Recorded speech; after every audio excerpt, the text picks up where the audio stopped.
You're listening to another great episode of We Speak Dispatch, sponsored by our friends at Watson. Welcome back, everyone, to another amazing episode of We Speak Dispatch, because if we are speaking dispatch, hopefully it gets you talking as well. We have our normal cast of characters plus a special guest, Don Jones.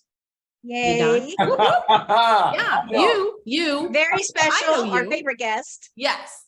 So we did a podcast earlier where the six of us talked about retiring or leaving the communication center, maybe to go to another job, or just because it was your time and it's time to go. And we figured out that we have 159 years of experience on this panel itself.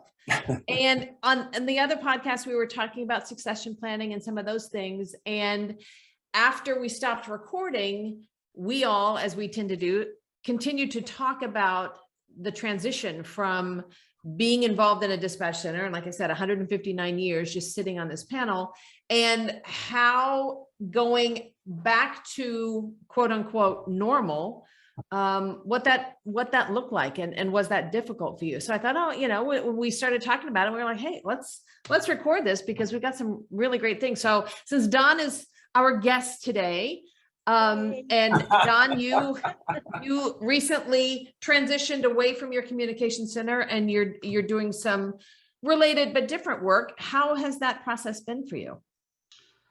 Initially, I felt like a huge weight was off my shoulders. I went golfing with my buddies the week after I gave my notice, and I lost like 9 strokes. So I was relaxed. But I can tell you that I'm still in government life, so now I work for the state instead of a county. So obviously each agency has their own rules. So sometimes I'm like, we do what? Understanding those things. But the anxiety is just so different, and the stress. I feel like, working in a comm center, I was working 100 miles an hour at any given moment. And also managing a comm center, it was 24/7. So if there was a weather issue or a fire or whatever, I felt like I was always on duty, even if I wasn't there, worried about my people or preparing for this and preparing for that. So now I'm a line level, if you will, at my new job. And I just have to worry about me. So I feel like my pace has slowed down dramatically. I tell people I went from 100 miles an hour to 10. It's probably not that slow. Some days maybe a little bit faster. But getting used to that pace is just so different. Nothing is as instantaneous as it was. It's not life or death. One of my roles, I have to write a letter. I'm a contract compliance manager, so I'm writing letters to companies, and they're like, well, the date that you put on it needs to be 3 weeks from today, because it's going to take us a while to process. 3 weeks? So to me, it's just like, this letter needs to go out today or tomorrow. It's just like, no, we have this process, and we have to edit it, and we have to do this and do that. It's like, okay, government. So getting used to that, government, getting used to those things is very difficult. And I tell people all the time that I feel like I'm a brand new dispatcher now. They gave me a 16-page list of new acronyms. I thought I was done with acronyms. And now they have that. I'm like, what was that? It's just like, at Cal OES, a lot of it's technology as well. So they're talking about things like API and EZNets, and I'm like, oh boy. So now I'm having to learn all of that stuff, right? Yeah. So it's a different transition for something that I've known for 20 years and I could do in my sleep, to something now that I need to be 100% all in for. And even if they tell me it, I need to ask the question again the next time, because there's not a lot of space up there in that sponge to kind of absorb stuff. So, and I'm a couple of years older than I was when I started in this industry. Just a couple. So that plays into it as well for me. So, it's an adjustment for sure. Yeah, there's definitely, and we were kind of joking when we were talking offline about, we always prepare our new employees for how they're going to transition into the role of a dispatcher. And, it's almost to the point where we should be working on those people who are going to be leaving the communication center, if they're leaving in good standing, to help them transition back to normal life. So Joe, I know you've got a time crunch and you may have to drop soon, but you recently transitioned away from a communication center into a different role. How has that process been for you? It's been wild. I'm still working at my agency part-time to help with succession planning. And they just announced recently that they are going to take my position and split it into 2 positions. So that's a huge. That sounds perfect. Yeah, it's a great thing for the people that will replace me, that they're getting more help. But going to a completely different new entity and working in the private world, like Don said, it's kind of interesting when he said APIs and this other stuff where there's not much space up there, and hearing those things and being a product manager for agriculture, specifically working with pigs, has been different. But when I say working with pigs, pig farms and utilizing technology there for efficiencies and getting them connected, because when you're in the middle of nowhere at a farm or something, sometimes the service can be tough to obtain. And so working at a company that still has an impact in the community we live in, the state we live in, we're #1 in pork production in the state of Iowa, and also feeding the world, makes me feel like I'm still giving back to the community, which was a big part, that I wanted to find a job where I was still able to give back. Mhm. And so for that part still exists. Now it's like Don said, learning something completely new. Yeah, yeah. So I'm going to kind of pick on John here because he and I have had conversations about, and Don, you mentioned it, learning a new language, all these acronyms that you thought, oh, I don't have to do this anymore. So John, how was that for you, going from something where you knew it like the back of your hand to what are they talking about? Very hard at first. I'd say it took about 2 to 3 weeks because I hear them over and over again. And it was just, in dispatch, I equate it to 10 signal codes. We know them. So now all these acronyms and abbreviations are the equivalent that, okay, people outside have talked about and talked with every day in just normal business speak. And in at least local government where I'm from, looking back, you could probably associate some of those terms in local government, but they were never used like that. It's like, just talk to me in plain English. KPI, OKR. Oh, yeah. It's like, what are all these big acronyms and terms that, okay, you know what? So we're all on the same page is what you mean. No. This is We what have to align. We have to align. Yeah, this is what, so these are the things I need to do to be successful. Okay, that's fine. So I equate it just learning that language and communication is that like new term and acronym is no longer a 10 or signal code. Yeah. Well, and I think all of us have talked about, and Doug and Glenn, I'm going to pick on you in a second, but there's this real sense of we've done this for so long that we can do it with our eyes closed in our sleep. You bring it on. And now suddenly we're the new guys. And it's and that's hard. And one of the immediate feelings that I had is when I first got hired was in my new job is, man, I wish I could go back and hold the hands of all of those newbies. Yes. It's just being in that feeling was overwhelming. So Doug, I know your situation is a little bit different because how you transitioned and what you transitioned into, it's different than kind of what we've been talking about. It's a lot different, but before I say anything, I just want to say, Joe, I do love honey baked ham, so thank you. Yes, amen. But I will tell you, going from, and here, I'll take it even further back. I was a private investigator for 10 years before I ever worked for the Highway Patrol. And I worked all kinds of hours with that job. As you can imagine, they were, whenever we're following somebody or doing whatever we had to do, it was all different hours. Then when I worked for the Highway Patrol, it was all different hours, graveyard, and like that. Later in my career, we kind of got it down to where I could work like, 6 to 6 or something like that. So I didn't really have to work, but I was always constantly getting calls. I mean, Jill will tell you that my phone never stopped ringing with people around the state asking questions about this or that or whatever. So I was so used to getting those calls. And then to go from not being that source of information to where everybody wants to call that stuff was difficult. So that's why with our company, we offer classes on graveyard and holidays and after hours, because the point is they don't work 9 to 5 or 8 to 5. Why should I do it? And I'm so used to doing it anyway. I really don't care as what time we do. So I know I taught a class not long ago in Tennessee or someplace, and I was starting the class at 1 a.m. And the people in the class were like, "Why are you here?" And I'm like, "Because you're here." That's why I'm here.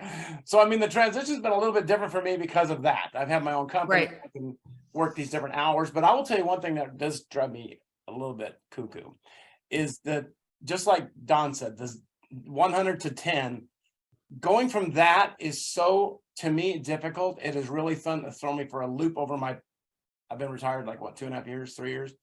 It's like, it is really like, it's hard to get that kind of, I want something like, somebody just called and here's what's going on. It's like, oh my God. It's like, instead of, it's like the cable bill. Oh, I'll call you, Doug. I'll do that for you. Yeah. Great. So never. So. Glenna, you're still in the communications center, but you have transitioned from being line level, very busy, very involved in everything. And you have transitioned into a new role. It's still within the dispatch center, but how has that been for you? And how has that transition been processed by you, your family, your outlook, that kind of thing? So I have gone from 100 to maybe about 50. I mean, maybe not 10 yet, but it is a little bit of a slower pace as supervision, because I don't have 3 seconds to answer my phone, or I'm going to get, dinged on a percentage or something like that. So I really have I really struggled at first with 10-hour days.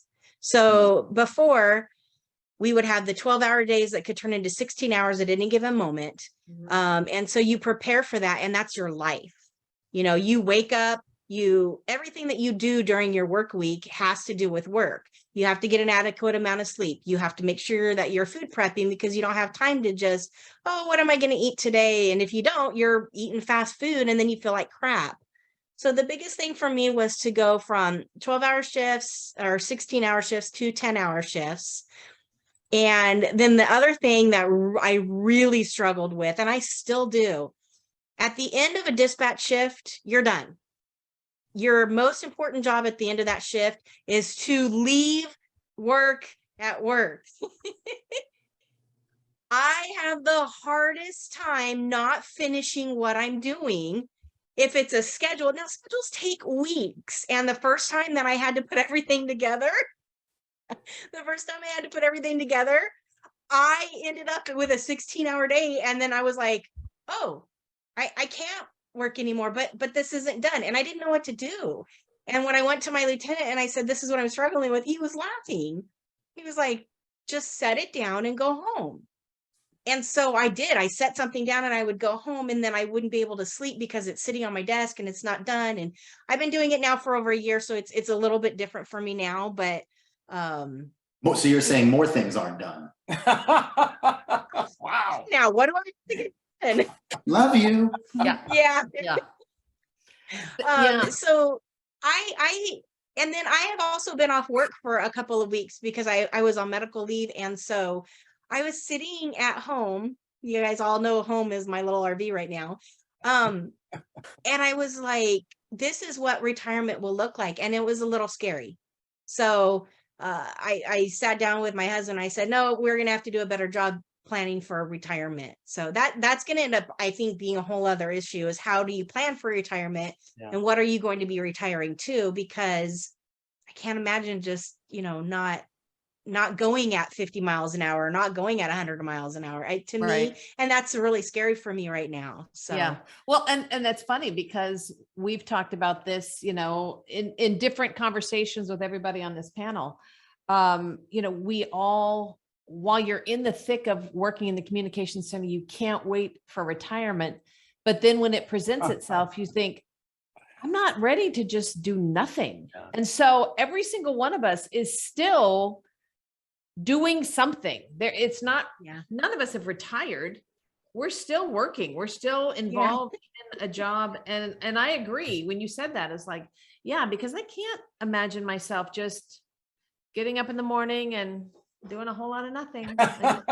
And I'm, don't have that many friends, so y'all have to stick around. Don, what do you? Almighty. Well, we're used to the adrenaline, right? We're used to that dopamine hit that we would get during a pursuit, like Doug was mentioning, or during whatever. So to not have that, it's like, where are we going to get that from? Skydiving? No thanks. Yeah, no, thank you. Well, but I think for people who are looking at retirement as being a destination, just know that it's not going to look like what you think it is, and really evaluate how much of downtime do you need? Because even, take a couple weeks, have a great vacation, but it is really hard to go from 100 miles an hour to 0.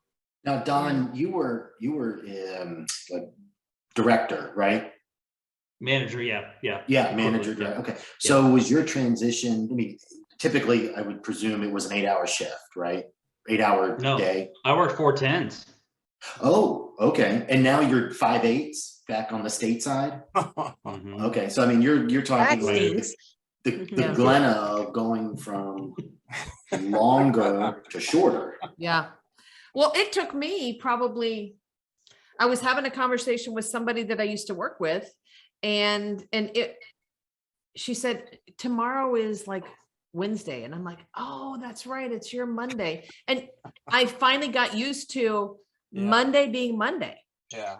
That's weird because we always I talk will about never understand that. Thursday's my Monday, that kind of thing. So that was really weird. You know too, what's but- kind of scary though for me at the very beginning of my career in dispatch is there was a lot of very senior dispatchers that worked in the office I was in, Mhm. and they all smoked heavily, and this is when they had ashtrays on the consoles. It was like this is a Yeah. long time ago, and Couple so years.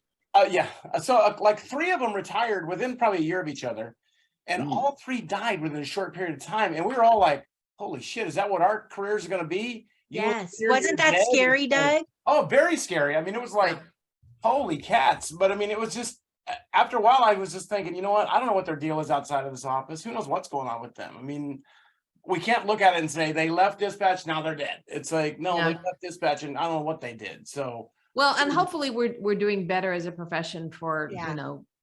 living at least as long outside of the comm center as you did inside the comm center.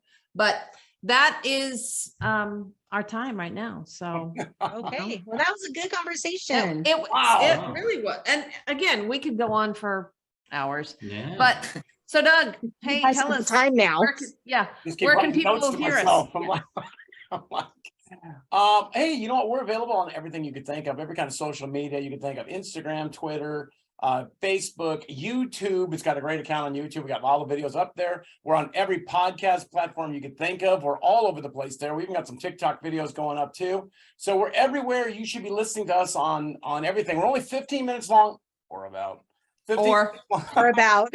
because you can listen to it on your way to work, or maybe on your way home, or maybe on a break. But that's the thing. And then talk about it with your peers and say, hey, they were just talking about this topic. What are we doing about that? So yes, take a listen, tell your friends, let us know. If you want to be in the box like Dawn is up there, just send us an email and say, hey, you know what? I'd love to join you guys, and we'll make it happen. There you go.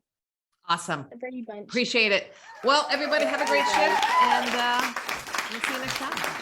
Bye, guys. Bye. Watson Consoles is a proud sponsor of the We Speak Dispatch podcast. For more information or to schedule a showroom tour, visit watsonconsoles.com.